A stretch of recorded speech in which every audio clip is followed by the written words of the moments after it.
We are now recording. Let's get the slide set up for a current slide. And just a couple of issues. I can't get the slide to come up. It's going to come up one of these days, I think. There it is. Okay. Just a couple of things. Number one, tomorrow my office hours are pretty much wiped out. I'll be in the office sometime, but I can't tell you exactly when. Normally on Tuesday and Thursday, they're 11:15 to 1:15. But tomorrow I'm taking my physical science class on a field trip. So that means shortly after I get out of the class at 11:15, I've got to head to the Birmingham campus, pick up a vehicle to use to take them to the field trip, and drive back here. So that's going to be at least an hour out of my office hours, and I only got two from 11:15 to 1:15. So about at least half of my office hours are going to disappear. I don't know when I'll be back. It'll be probably as early as 12:15, but more likely 12:30. So only have office hours from 12:30 or so until 1:15. And then at 1:15, we got to head over there because he's going to start at 2. So we got to be there. Got to allow time, traffic, and stuff like that. So minor office hour change there. Now, I may have some adjustments to make Friday, too. I'm hoping not, but I might need to. The wrong is here. We've got to go out of town this weekend, and we've got to be somewhere Friday evening, and we just don't know what time. And if it's going to be, all right, here comes the horde. Okay. Horde. Okay. Lexi's here, Seth's here, and Emmett's here. All right. Any others come in since I called rolling? Okay. So I might need to leave a little before noon on Friday. Normally I work at least until noon on Friday, but if the timing, see, I emailed last night to find out when we're supposed to be where we need to be, and I haven't gotten an answer back yet that I've seen. So I'll find that out. But hopefully it won't be much time off there. All right, another thing, and this is happening tomorrow also. Miss Lawson's state coronation will be not in the gym where it is sometime, but here in the Bessemer Civic Center. So I think it starts around 7. Are any of you participating at all? You are? Okay. Actually, some guys do represent their department in the court, so that could happen. Not likely, but could. Okay. But anyway, that's tomorrow evening. It's usually quite an event. Okay, quite an event. So if you can go, I've got a class that goes fairly late, so I don't know if I'm going to make it or not. All right. Next Tuesday, my office hours are kind of shot. I probably should wait till Wednesday to tell you that. I mean Monday to tell you this, but I'll go on and get it out there now. I've got a doctor's appointment at 10:40, which means I have to be at the clinic by 9:40 for the blood work. It means I have to leave here by 9 o'clock. But that affects my Tuesday morning class and both of my Tuesday morning classes. But since it's 10:40 the visit, I'll be lucky to get out of there by noon, and then I'll be back on campus here, hopefully, by 11, and be lucky to be back here on campus by 11:45, which actually expands my office hours, okay, because I normally am in class. No, I'm sorry, it doesn't. It takes off because usually I have office hours 11:15 to 1:15. So, I'm going to give you this change too, okay? This is the end of first mini-term, okay? Are any of you in a first mini-term class? You are. Do you know about doing your student course evaluations? This is the time to do those. They've been open for a while. I haven't been announcing in this class because you were, but the student course evaluations, you can find them check your emails. You'll have a link in your emails to go straight there. But if you can't find it in the emails, you can go to the Lawson State webpage and look under Quick Links. That's the gold tab at the top, okay? And click on that, and then you scroll around and search for, I think it's student surveys is what it's listed under.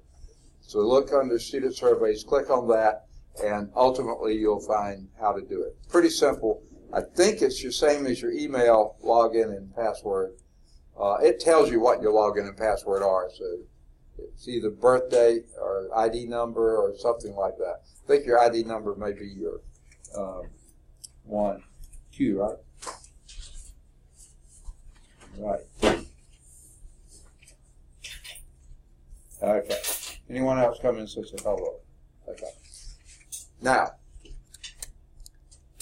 what I was saying, this is the end of first mini-term this week, so please do your student course evaluations if you've been in a mini-term 1 class. That means next week starts the beginning of the second mini-term, okay?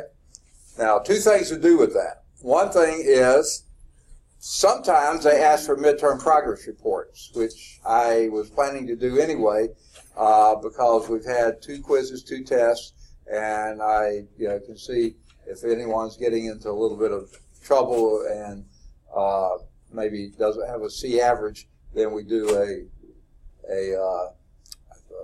alert, I think is what they call it, so that the counseling staff can get in touch with you and see if you need tutoring or if there's some issue they can help with, okay? So that's coming up usually sometime next week. And then the other thing is, and this affects my office hours, I'm ending a first mini-term physical science class that went from 1:15 to 5:45 because it's class and lab, okay? And twice as long in class, twice as full lab period each day.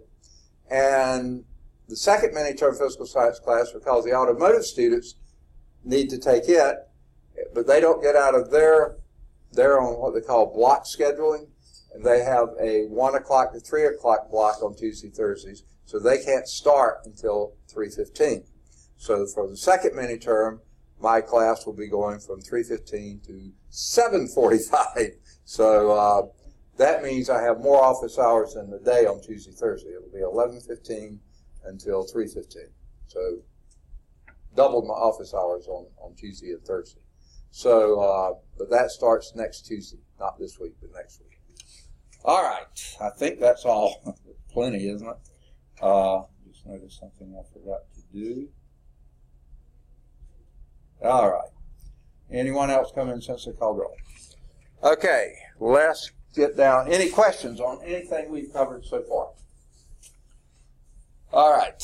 Let me get my... Oh, I guess I need to... Violin music, please. Okay. I'm within, I think, 2 or 3 tests of finishing grading the test. This has been a really hectic week with the field trip and having to rearrange transportation because of Miss Lawson State coronation. The van is not available, so we're having to take 2 cars, and I only have one on one campus, one on the other campus. So it's been a real headache trying to get all that done. And it seems like every one of my classes had a test, at least one test this week. So it's been, I'm behind in grading, but I got caught up a lot yesterday. Didn't quite get this class finished, so I'll try to get that done as soon as I can. But with the field trip tomorrow, I'll have almost no time tomorrow.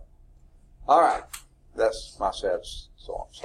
Okay, so, and when I'll get it put on Blackboard, I don't know, but as soon as I get caught up in grading, then I'll get it put on Blackboard.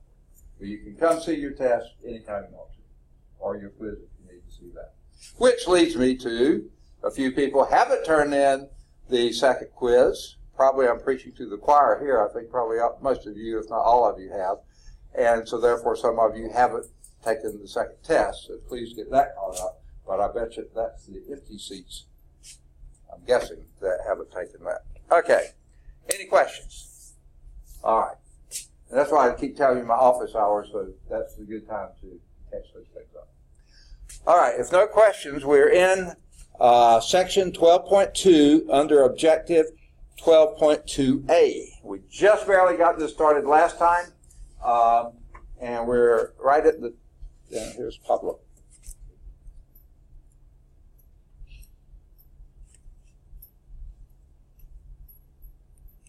All right, Pablo, I found your first quiz that you had turned in earlier. It must have been stuck on a staple behind somebody else's. When I was going through them yesterday, there it was. I said, why does he have two? Oh, that's right. So, thank you for redoing it. Okay. So we're on in Module 12, page 8. Okay? Right at near the top of the page, you'll find these two statements. The least common multiple of two or more polynomials, we did it for numbers, okay, is the simplest polynomial that contains the factors of each polynomial, okay? And Gary's here.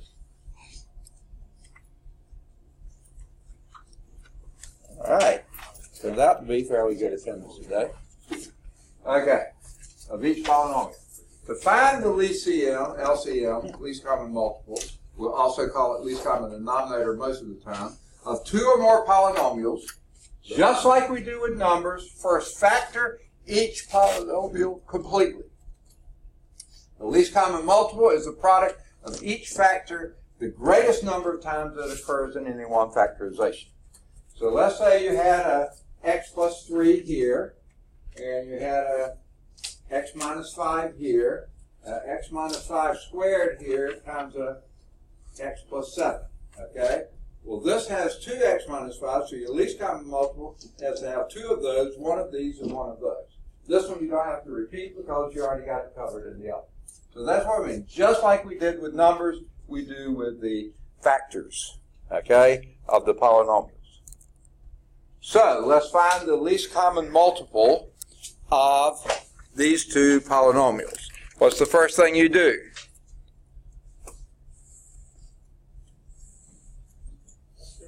Factor, factor, factor, okay? Let me get my pen set up. Okay.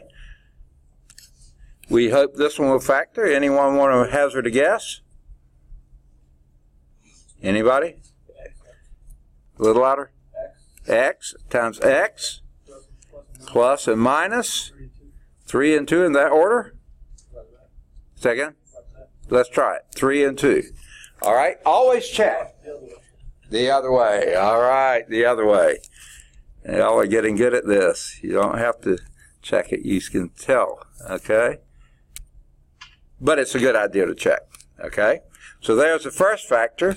What's the first polynomial? How about this one?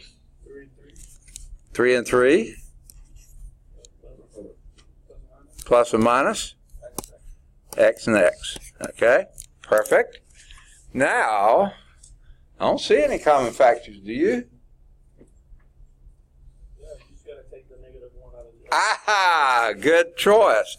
So we'll rewrite this one. And I'm going to rewrite both of them. X plus 3, you don't have to do a thing, but just rewrite that one. But then factor out a minus 1 out of that, and that gives you x minus 3.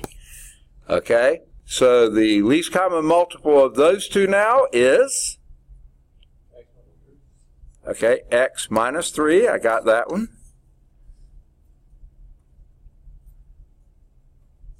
Anything else?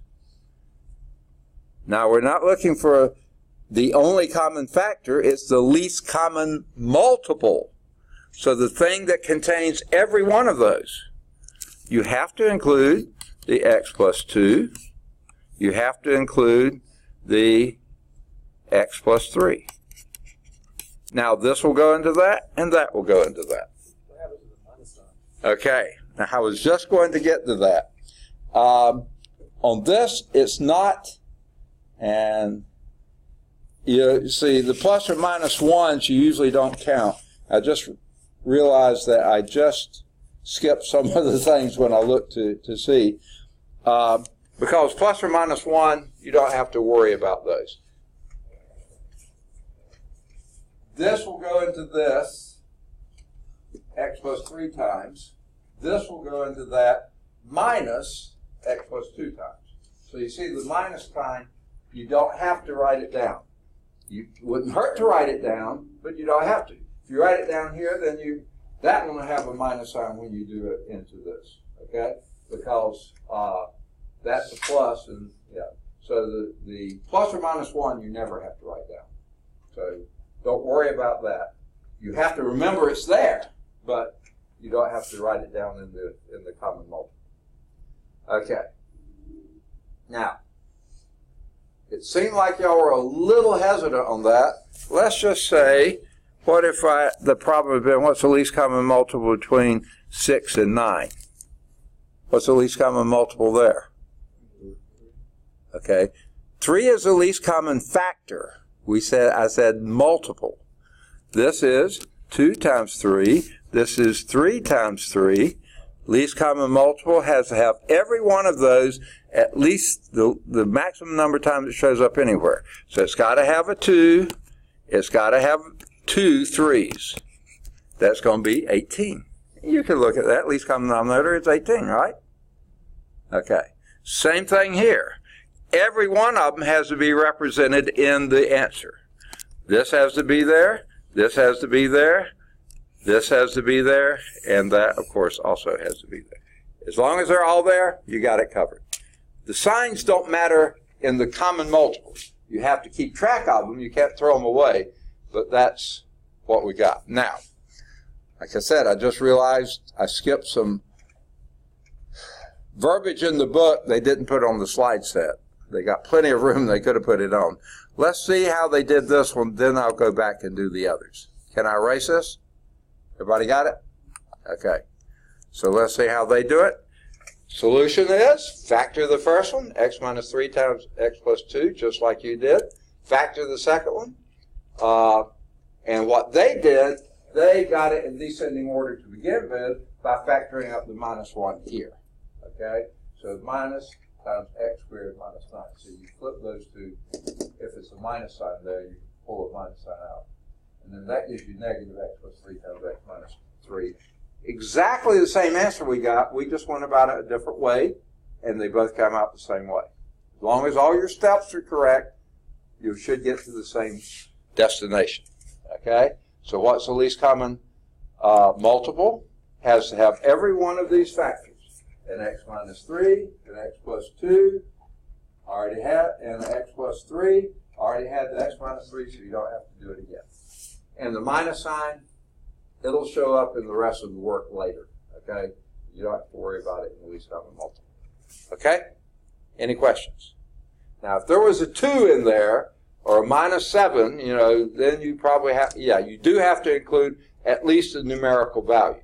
But plus or minus 1, you don't have to worry with. Okay. Now, let's go back. I should have done this beforehand. Find the least common multiple of 4x squared y and 6xy squared. We're looking for LCM. Okay? What is that going to be? Say again? 12 is great. Okay? Next. Got to have something else. Say again? X squared. Y squared. Perfect. Perfect. Okay, and you see why? This is 2 times 2. That's 2 times 3.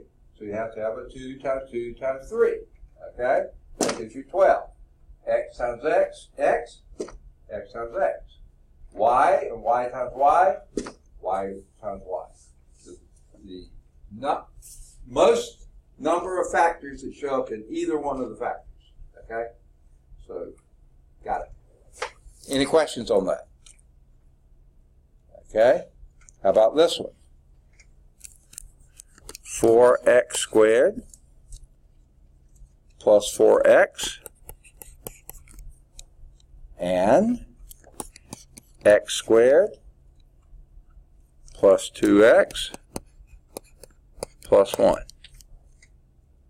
What would you do first? Factor. And what can you factor in the first polynomial? 4. Is that all? And x for x. What's left? X. Second. Plus 1. Perfect. How about the second polynomial? Will it factor? What? A little louder. X times x. Is that what I heard?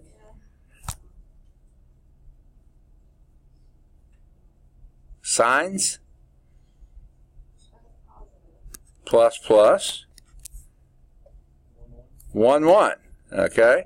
Check and see if that works. X squared plus x is plus 2x plus 1. Yes. And that was so good that you even got Sierra here. Okay. All right. Anyone else come in since I called roll? Okay. So what's the least common multiple of those? A little louder. Okay, you certainly have an x plus 1. That's the common factor, but that's not what I'm asking for. Least common multiple. Every factor up there has to be included in the multiple. 4x has to be there. Anything else? Second? You got 2 of those, so squared. You see why? Each of those has to go into this. Certainly 4x will go into that, and x plus 1 will go into that. But both of these won't go into that without the square there. Or you could have written this time as x plus 1 times x plus 1. Okay? Both of those have to go into that completely. Not just partially, completely. Does that make sense? And they actually wrote theirs as 4x times x plus 1 times x plus 1. Either way is perfectly fine. There's nothing magical about whether you square it or not. Okay? Any questions there? Understand? Okay. All right, let's move on to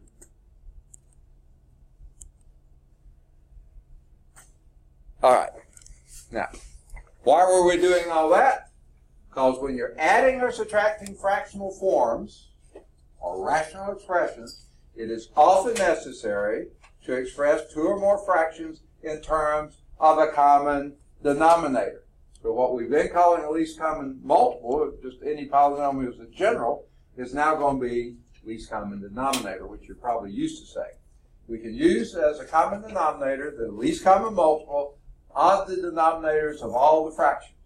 Expressing the fractions in terms of least common multiple of their denominators is referred to as writing the fractions in terms of least common denominators. Since now all those multiples are in the denominators, we can call them that. And y'all are probably a lot more used to calling them least common denominators, right? Okay. So, before we go to this, let's see if they have some examples. I think they do. Okay, so nope. Yeah. Before we do those, let's do the ones they have in the book first. Write these fractions, x plus 1 over 4x squared, and x minus 3 over 6x squared minus 12x. Okay? In terms of an LCD, least common denominator. So basically, we got to find the least common denominator. And what would it be? How would we get it? Factor each denominator completely. Don't worry about the numerators. We'll take care of those later if we need to. All we're interested in is denominators now. Now I'm going to the long brute force way. 4 factors is what? 2 times 2. X squared factors as? X times x. Boy, that's not tough. Okay, now, in the next one, we're going to factor it more commonly. How do we do that? How do we factor that next denominator? Second? How does it factor? Or does it factor? Maybe it doesn't even factor, does it? Yes, how? Okay, certainly you can factor out a 3 and a 2 also. And what's 3 times 2? 6. So let's factor out a 6. Is that all? Okay, I think I know what you're doing. And you're doing it quite nicely, so I'll go back and do it the way you're doing it. Okay? It's got a 2 in it. It's got a 3 in it. So, okay, got what you're doing now. And anything else? X. And what's left? X. A little louder. See, this is sort of the disadvantage in stretching it out to begin with.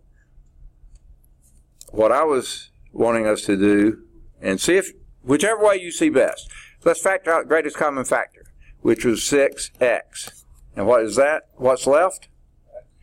X minus 2. Okay, so this will be an x minus 2 because the 6 is 2 times 3, x minus 2. Sort of harder to see when you do the factoring the number part first, but if you do that and then factor that, either way it'll get you there. Now, the question is, what's the least common denominator between those two fractions? What's it got to have in it? A 2.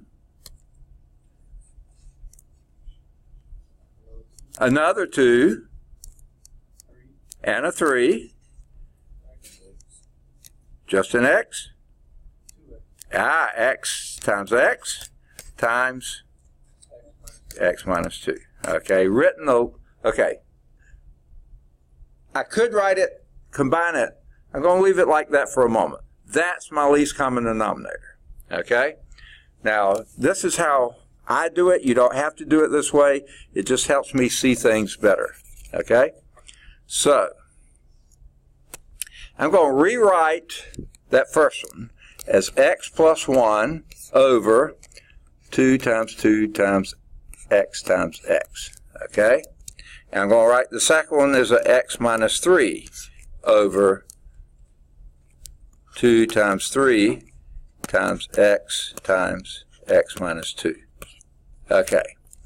Now, to write those in terms of least common denominator, what I need is this to be the denominator of both of those, right? Okay, what do we have? We already have a 2 and a 2. We're missing a 3. So I'm going to multiply this by 3, but I've got to multiply the numerator by 3, right? Got to do it. Got to be democratic about it. Otherwise, it doesn't work. I'm sorry, I don't want to get political. Okay, sorry about that. Okay, now, okay. So we got that one. We got now our 2 times 3 times x. What else do we need to get there?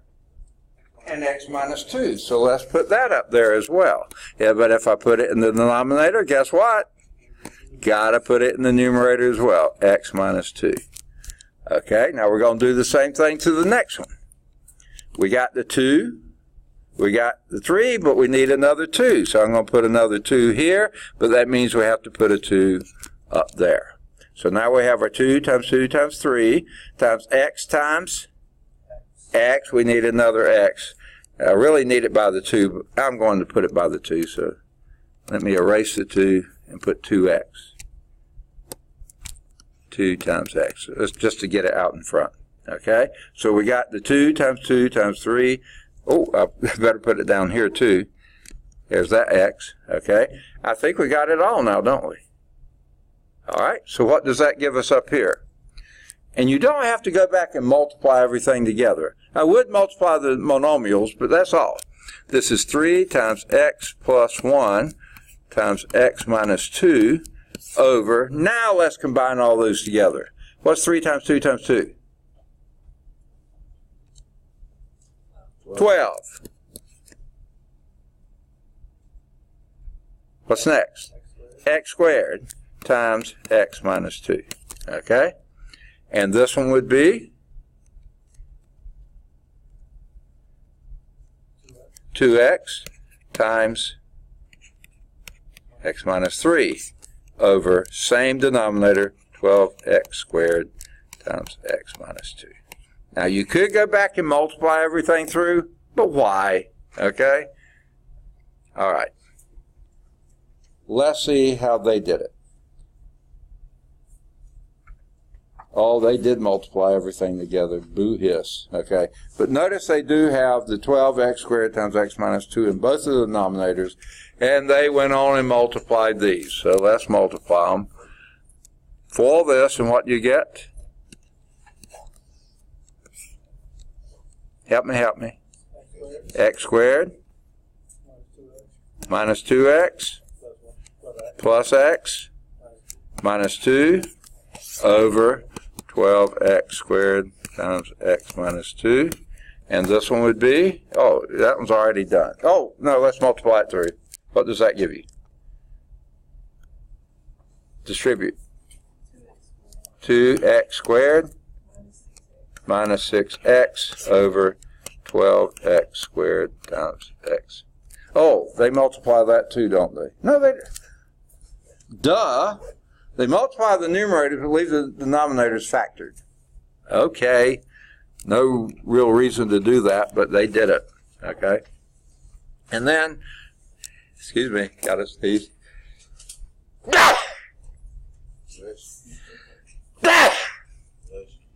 Sometimes students fall asleep and I have, never mind. Okay, I wouldn't go there. Okay. Not anymore. Okay. Then you distribute the 3 in, you get 3x squared minus 6x.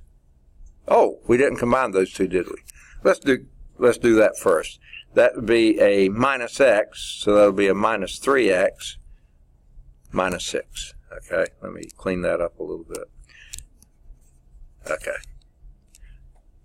Did I do too many steps at once? Probably. Okay. Okay. When we foiled this, we didn't combine those two. Minus 2x plus x is minus x. So 3 times x squared is 3x squared. 3 times minus x is minus 3x. 3 times minus 2x. And that's what they got in the book. Now, as far as I'm concerned, no reason to go back and remultiply. Leave them in factored form unless there's some reason to do otherwise. And there may be. If you're adding these two fractions, then it does make sense to get these in these forms so you can combine like terms. Combine those two, combine these two, and combine them. So in that sense, yeah, it does make sense to go back in, to go on and multiply them out, just so you can combine like terms. If that was an addition problem. Or a subtraction problem. Because those are the ones you need least common denominators. Right? All right. Any question on those? Yeah. Okay. We'll do the one at the top. I'm just making sure I did. Yeah. No. Sorry.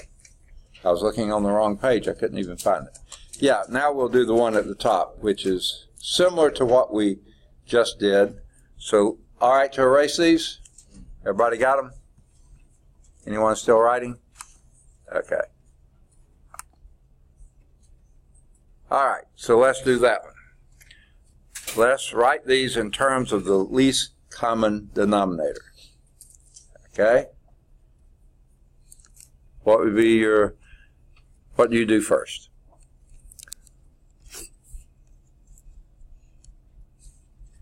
What do you do first? Factor. That first one factors pretty simply, right? 3 times x times x.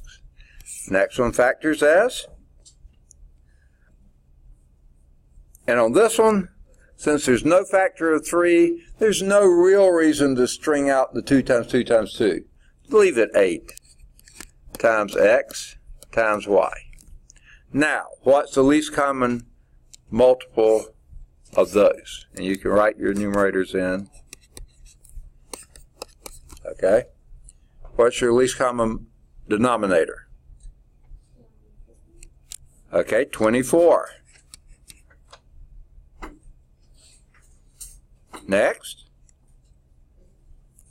X. Second. X squared. Y. Why not? Okay, so there's your 24. x squared y. Now, there may be advantage to going and leaving them strung out. I think I can see some, but let's do it. Let's see if we can do it this way. What did I have to multiply this one by to get that? This denominator. The 3, what did I multiply to get the 24? 8. If I multiply the denominator by 8, I have to multiply the numerator by 8 as well. Okay? What else? Anything else?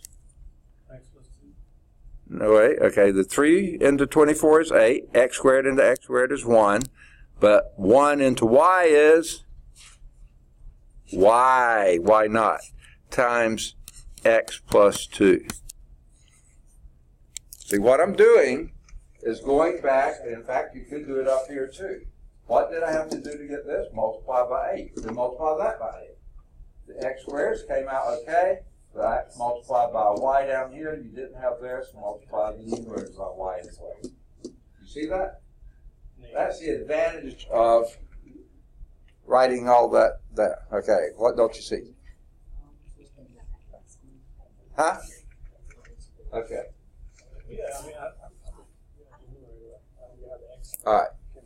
Does everybody agree that 24x squared y is our least common denominator? Okay, everybody's on the same page on that. Yeah, it's the x squared that's throwing us off. Okay. All right. All right. This has an x squared in it. That has an x squared in it. So you didn't have to multiply by x squared. You had to multiply this numerator by an 8 because you multiply the denominator by an 8, right? In order to get this to look like that, what I had to do was multiply this by an 8. So let's multiply this by an 8. Is that helpful? Yes. Okay. And then, so you have 24x squared. Down here you got 24x squared y. So you have to multiply this by y and also this by y. Okay? Got it? And then you can rearrange those and make it 8y times x plus 2. How about over here? What did you have to multiply? 3. So multiply the numerator by 3. Anything else? And x. Yes. Okay, so that would be 3x times x minus 1. Now, on this one, I see absolutely no reason to multiply those out. You can if you want to. That will give you 8xy plus 16y, and this will be a 3x squared minus 3x. If you were to add those together, nothing common that you can add, so I would say leave them factored. What do they do in the book? They multiply, of course. So they make it 8xy. You tell me, what's next? Plus 16 what? Y. Why not? Over 24x squared y. And this one becomes 3x squared. 3x over 24x squared y. Okay. Then if you did go to either add or subtract these things, there's no common factor, no common terms at all.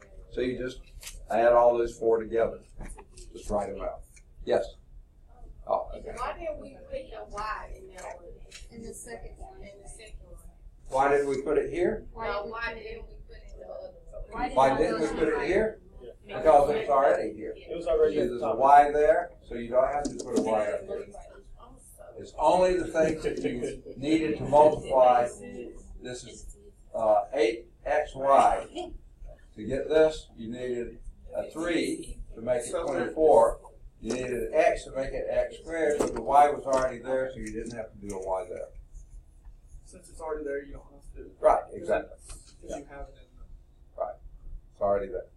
Does that answer it? No. No. Okay. Okay, what he's saying is what it So if takes to that's make the your case, then why we did that when we did the one in the other one? Okay, because you so see, the other one, we this did one not didn't have a Y in Y the in it. original problem. Oh, you're looking at the original So problem. yeah, Yeah, so yeah. we're taking what we need, Yes. what we have to do to get the common Okay. to whatever you had to add to it is what's going up top. Only multiply by it. Yeah, okay. Okay, because I stopped looking at the original. We need another. Yeah. Correct. Need another one. That's what got me on the Okay. Hold on 1 second. Can we do one more time? All right. So we did multiply. We did that. Okay. Why we distribute? What's that? What we supposed to do? Okay, we were to get these fractions in terms of the least common denominator. So first, yeah. No, the end. You distributed at the end. What we supposed to do? Yeah, the book carried it this way. I would have left it like this. Those are both right answers. Okay. The advantage of doing this is that if you were adding or subtracting, then you could combine like terms.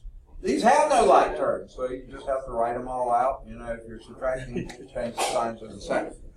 But that's another issue. All they're looking for now is expressing them in terms of the least common denominator. So that's in terms, and that's in terms. Okay. Now, there is a check your understanding too, which probably is a good thing for you to do because they do have another focus. Let's go, well, wait. Sorry about this. They're going to show you how they did it. I think it'll be very similar, but let's see. Okay? The least, okay. They just said, there it is. The least common denominator is that. Okay? And maybe you can do that in your head too. You look at this and say, there's nothing common between 3 and 8, so we got to multiply them together. Give you 24. What's common here? Well, the least common is x squared. They each have an x, but this one doesn't have x squared, this one does. You have to have both of them in there, so that's the x squared. This one doesn't have a y, that one does, so you have to have a y down here. So that's your least common denominator. Can we do one like that? Say again? Can we do a problem like that? Well, yeah, this is the same problem. No, like another problem. Yeah, we are going to. Okay, but I want to show you how the book did it. They just jumped to this. I factored it out, hopefully, to help you see better how they got it. But if you see it this way, go for it. Okay. Now, what do you do with this least common denominator? Okay. You start with this, the x plus 2 over 3x squared. Okay? What did you have to multiply to get it to this? We had to multiply the 3 by 8, and you had to multiply by y. So if you multiply the denominators by that, you have to multiply the numerators by that. So you see, why do you have to do that? What is 8y over 8y? 1. And when can you multiply by 1? Anytime you want to. It doesn't change the value. Okay? So that's why we did it, the numerator and the denominator. So when you multiply these two together, you get 8xy plus 16y. That's your numerator. Your denominator is your 24x squared y, which was your least common denominator. Okay. So let's do the second one. Okay? So they wrote down the second one, x minus 1 over 8xy. And then we see, what do we have to multiply this by to get our least common denominator? We had to multiply the 8 by 3, and the xy you have to multiply by x to make it the same, right? So if you multiply this by 3x, multiply that by 3x. Now the other way to think of this, and this is how they used to teach it, and I still do it. 8 will go into 24 3 times. X will go into x squared x times, y will go into y 1 time. So that's how they used to do it. They don't tend to do that anymore. That sure works, you know. So that gives you what you multiply the denominator by, to multiply the numerator by the same thing, because that's 1. You don't want to change the value in it. So now you're just changing how it looks. So this is 3x squared minus 3x over 24x squared 1. So now you have both of them over the same denominator, least common denominator. Does that make sense? Is that any better? Good. Okay. All right. Now, ready for another one? All right. Now, this is going to step it up a notch. If you need one back like this one, we can go back and do check your understanding too. But let's see what they... Whoa!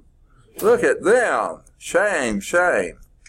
Okay. I've heard that before last week. Okay, never mind. All right. Here is the next focus. Did I say that out loud? All right. The next focus. Write the fractions 2x minus 1 over 2x minus x squared and x over x squared plus x minus 6. All right. In terms of least common denominators. Those are the two we're doing now. So what you reckon we're going to do first? Factor those denominators. How will the first one factor? Factor out an x, and what do you have left? 2 minus x. Okay? You know, I'm going to, if you don't mind, I'm going to skip down. I didn't skip enough room there. Okay. Okay. 2, I'm sorry, x times 2 minus x. That's what you said, right? Okay. And this one's going to be, does that factor? We sure hope so. What will that factor as? X times x plus and minus. Second? 3 and 2. Perfect. Check it. You know, x squared minus 2x plus 3x is plus x. Yes. Minus 6. Yes. Got it. Now, the numerator stayed the same. 2x minus 1 and x. Okay? Those are exactly the same as we had here. We just factored the denominator. We didn't change anything but how it looks. Okay? Now what? Can we take out the minus 1 on this one to make it look like the x minus 2 on the other? Okay. Going to pull out a minus 1 here and rewrite that as x minus 2. Is that okay for me to do? Okay? Or did I need to put another step in there? Okay? He pulled out a minus 1. Now, I'm going to do another trick here. I'm going to pull that minus 1, and you tell me if this is legal or not in most states, and move it up to the whole fraction. Yeah, you can have a minus in the denominator, or a minus in the numerator, or a minus out in front. They all mean the same thing. So I'm just going to put it out front. Later, I think I'll go back and put it in the numerator, but that's another step. Okay? Now we need least common denominators. What do I need to multiply this by to make it look like this? And x plus 3. So let's multiply this by an x plus 3. But if we do that, we have to multiply the numerator by an x plus 3, don't we? Okay? Now, I've got that one going into this one, but I still need to multiply something over here. I need to multiply x here, but if I multiply the denominator by an x, what had I better do? Numerator by an x2, and that makes it x squared. Right? Now we have them in common forms. Okay? Now the only thing is what you do with the minus sign. Okay? Well, I think the book is going to go on and multiply these out. So let's do that. This one will be, foil it. Curse, it's foiled again. 2x squared plus 6x minus x minus 3. Okay? Over that denominator. And I'll put the minus sign up there. X times x minus 2 times x plus 3.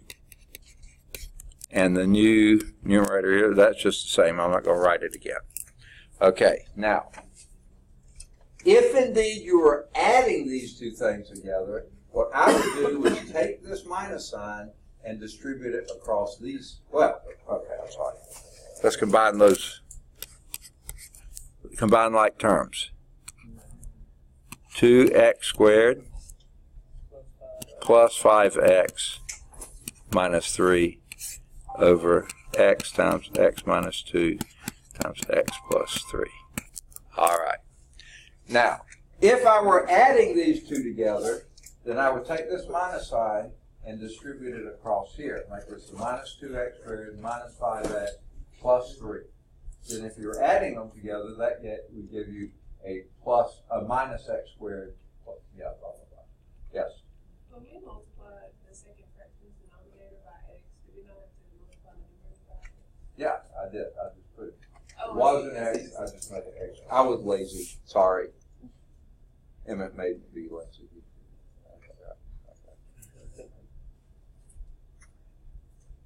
All right. Any other questions? Is that making sense? Need to see another? Yeah. Yes? Okay. You want me to do the check your understanding too?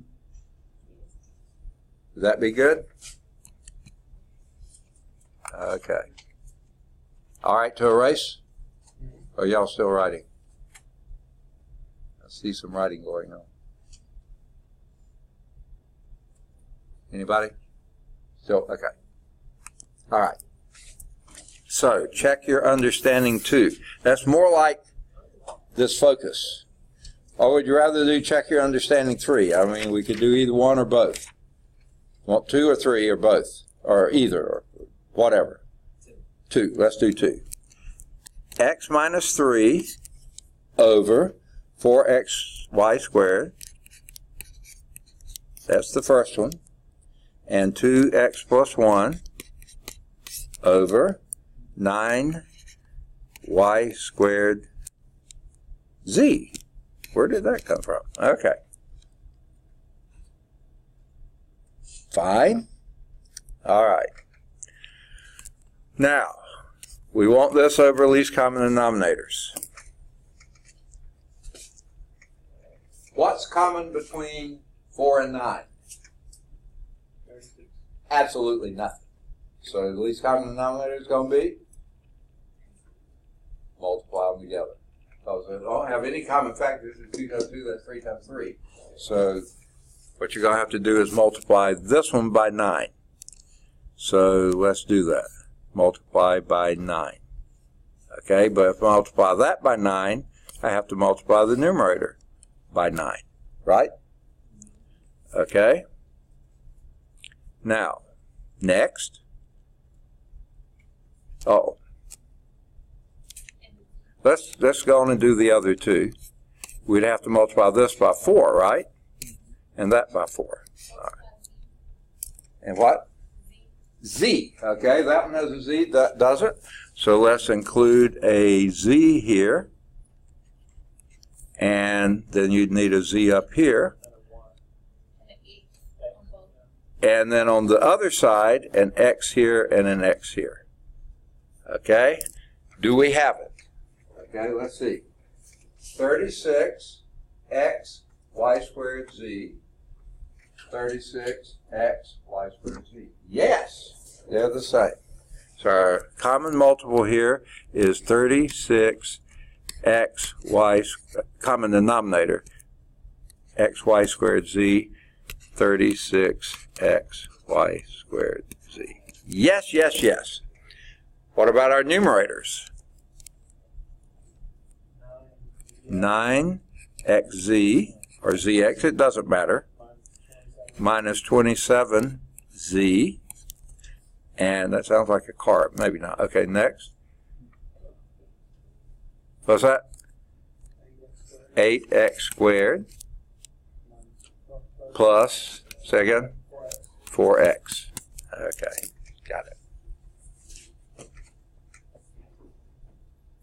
Helpful? Making sense? Okay. Got it? All right. Need to see another, or are you okay? Huh?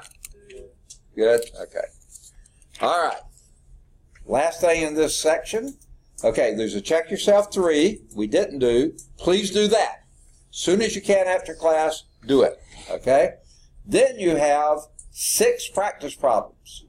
And these, both the check yourselves and the practice problems, have solutions at the end of the section, okay? Under the check yourselves at S2 and the practice problems at S8 and 9. All right, so I think that ends what we've got here. So let's discard that and go to, and I think I'm probably going to owe you an apology really soon. I didn't get your quiz made up for chapter 12, module 12, and I think we may get far enough today that it would be nice to have it to take home for the weekend, but I don't have it made up, sorry. So, get over it. Okay. So, let's go from current slide. All right. Again, we're in Module 12, Rational Expressions. Again, we're in Section 12.2, Addition and Subtraction of Rational Expressions. But now we've moved to Objective 12.2B, or not 2B, is Add and Subtract Rational Expressions. So we're going to do the things we were just doing in order to add and subtract these expressions. So, when adding and subtracting rational expressions with the same denominator, you simply, add it. When adding rational expressions with the same denominator, keep the denominator, add the numerators, right? Just like you did with fractions. The denominator of the sum is the common denominator. You don't ever add the denominators. You get the least common denominator, then keep it. Add the numerators, okay? And you know that, okay? If a third of the class, let's see, 9, 10, okay. So there's 9 people here, 10 people here. That would make 19 in the class, right? Good for me, okay. So this is 9/19, and that's 10/19, right? Of the class. Almost 50-50, not quite, okay? So you add them together. You don't add the denominators. No, you only add the numerators. And that gives you 19/19, which is the whole class, okay? So, same thing here. You find that least common denominator if you don't have it already. Add the numerators, leave the denominator alone, okay? When subtracting rational expressions with the same denominators, subtract the numerators. The denominator of the difference is the common denominator, and write the answer in simplest form. Now, the big thing to remember here, these are rational expressions. When you're subtracting that second one, you know, whatever that numerator is, it's in parentheses. You have to change the signs of every term in that expression. Those little signs will reach out and bite you where you don't want to be bitten, okay? Every time, okay? So, to add and subtract rational expressions with the same denominator, add or subtract the numerators. They've said it about 3 or 4 times now. The denominator of the sum of difference is the common denominator. Okay, so what is A over B plus C over B? A plus C over B. Good. How about A over C minus A over B minus C over B? A minus C over B. Leave the denominator alone. Okay, how about that? 5x over 18 plus 7x over 18. What would that be? 12x over 18. Very good. Is that in simplest form? No. How not? Yes, and yeah, you can divide out common factors. And what would be the common factor? 6. And what would that give you? 2x over 3. Excellent. All right, how about this one? X over x squared minus 1 plus 1 over x squared plus 1. Good. X plus 1 over x squared minus 1. Done? No. Why not? You can what? X squared, so you're going to have to... Okay, so you can factor that denominator, can't you? How does it factor? X plus 1, X minus 1. Excellent, and there you have an x plus 1 in the numerator and denominator now. Divide those out, and that gives you 1 over x minus 1. Very good. Did everybody see that? Always get it to simplest form. Okay, to with me. Okay, never mind. All right. So, oh, more. Okay. What would that give you? 2x Minus 4. Oh, okay. 2x minus 4 over x minus 2. What can you do with that? Anything? Say again? Okay. She said factor the top. Oh, yeah, factor the top. How do you factor? Factor out of 2, and that leaves? X minus 2 disappear, and you just got 2 as an answer. Wow. Did you see that coming? Okay, how about this one? Wow. Mean old denominators, but they're the same. So what do we do? Leave them alone. You're absolutely right. So what do you do otherwise? Yeah, you subtract the numerators. And what would that give you? X. I agree with the x part. 3x minus 2x is x. Negative 1 minus 3 would give you minus 4. So you get a x minus 4 in the numerator. Okay? And then you have that. Are you through? Why not? You can't see, that's why. Okay. If that's any better. You have to factor. Ah, you have to factor that denominator. How does it factor?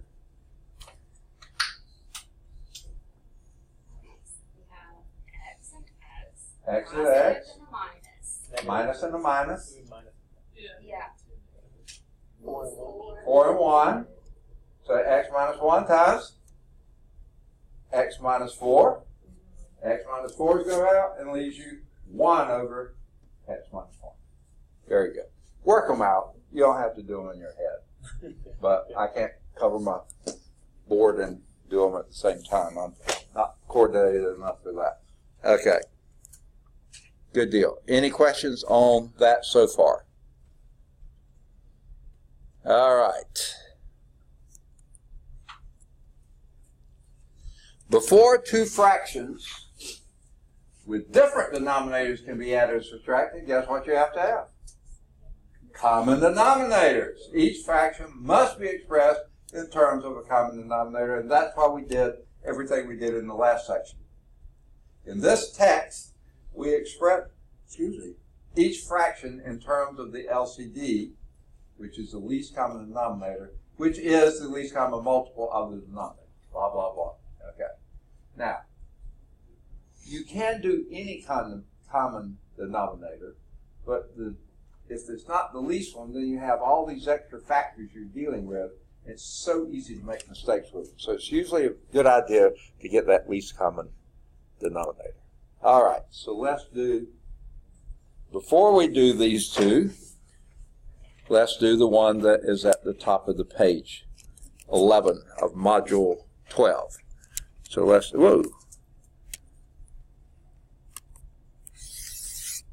All right.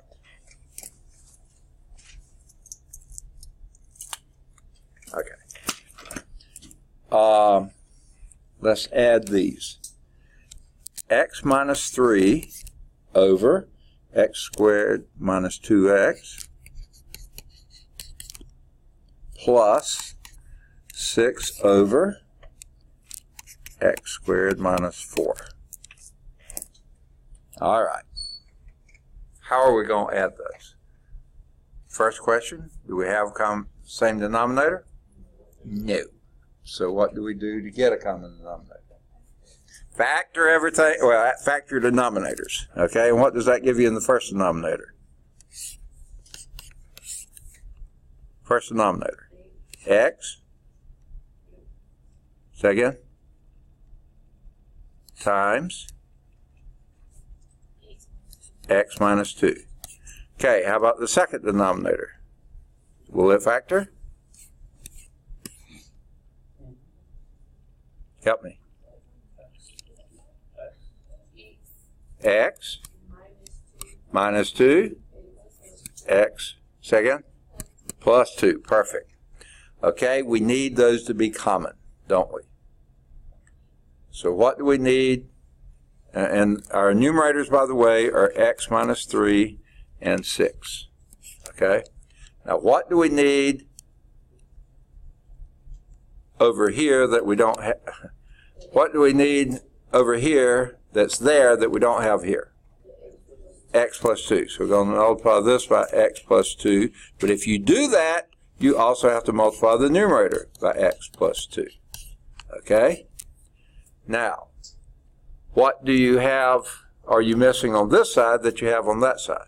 An x. So multiply this by an x and that by an x. Right? Now you have common denominators. Well, you still got to multiply these two, so let's do that. What does that give you? X squared plus 2x. Second, minus 3x. Second? So it's just x, and then minus 6. Minus 6. Okay, you've already added, and you said this comes up to be minus x, right? Okay, so that's what we're adding. I'm going to rewrite it over here. X squared minus x minus 6 over x times x minus 2 times x plus 2 plus 6x over x times x minus 2 times x plus 2. Okay? Now, what do we do now? Add what? The numerators. Okay? So when you add those, what's common with x squared? Nothing. So write down x squared. What's common with minus x? And what does that give you? Plus 5x. And what's common with minus 6? Nothing, so write down the minus 6.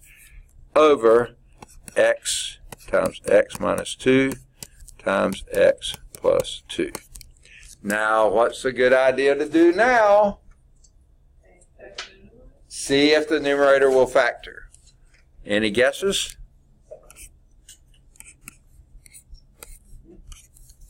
If it is factorable, it would be a x times x.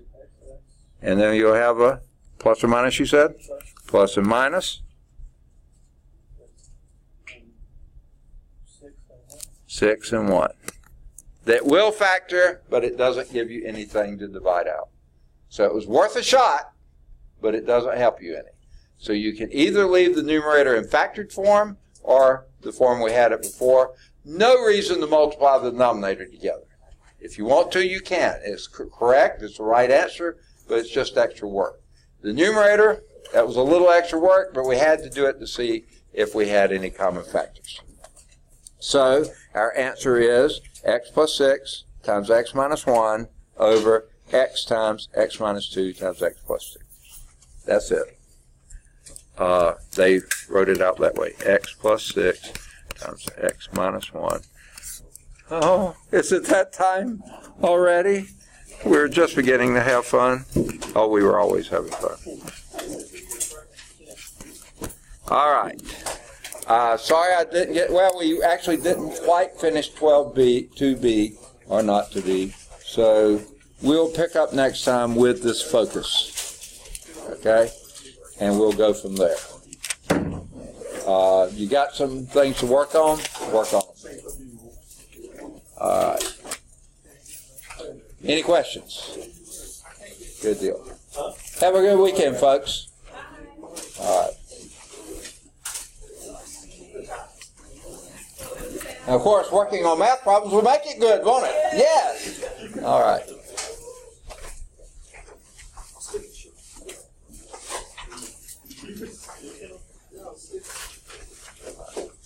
Good deal.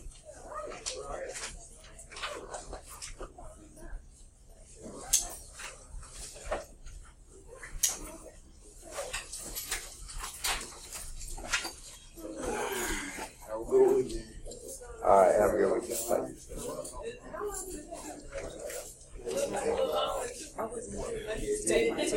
Okay. When? Okay. Okay, did you turn in the quiz? Okay. You want to take it right now? You can, okay. I'll have to put you in a different room because I have a class in this one. But find it now. It's right here. Okay. You can use a formula and equation sheet, scratch paper, or calculator. Okay? Now, I'll be right back. I'm pretty sure there's a class coming up in there. And I'm thinking 251.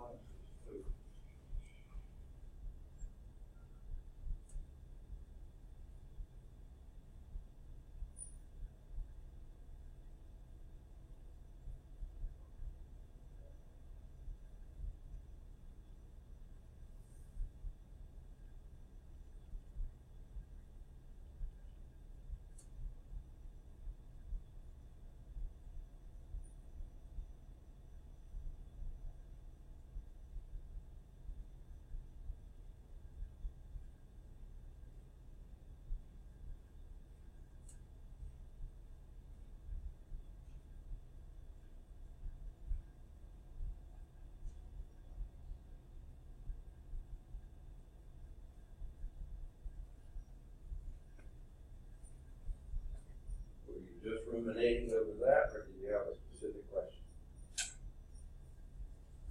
No, you threw me off when you were doing this part and you came above it again and then went over. That's what I was trying to connect because I'm used to it being down here and then going up. So I was trying to connect. Okay, you see what I did? Yeah. Okay, yeah. Yeah, I just multiplied those. It just threw me off because you went up instead of down. Yeah, I see. I'm used to going down and over. Yeah. I just didn't have much room at the bottom. I just have to go back sometimes because Yeah, that's okay. I don't do well with things. Right. Yeah. Morning. Morning. Sorry, I had some stuff come up. Yeah. Family-wise, well. Yeah, I think I saw you sent me an email. I just didn't Yes, get sir. a chance to read it. Sorry. I am so far behind in emails because, okay. Ooh, I should have ended this. Dr. Fowler, can I approach you for 1 second? Yeah, sure.